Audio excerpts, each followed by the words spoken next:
Selam barlıqlarınızga Avul Olimpiadası 10 sınıf 1 кезең 7 есеп 13'ten 1 sanның 10'luk жазуындағы 100-ші сифрды табыңыз дейді. Бөліп көрейік баған түрінде.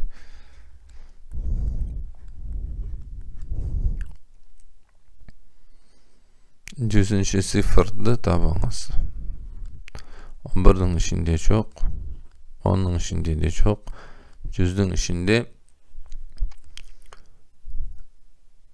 7 ret var ya. 70, 21, 91. 90'ның içinde yine 6 ret var. 78. 120'nın içinde 9 ret var.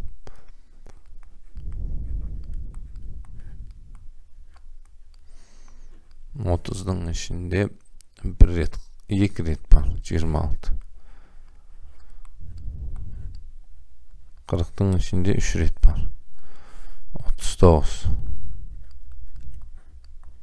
Tағы da bir болды, қайталана береді екен. Қанша сифрада қайталанып жатыр? 6 сифрада. 6'ға бөліп қалдығын аламыз. 6'ға бөлгенде қалдық, 96, 4 қалдық қалады.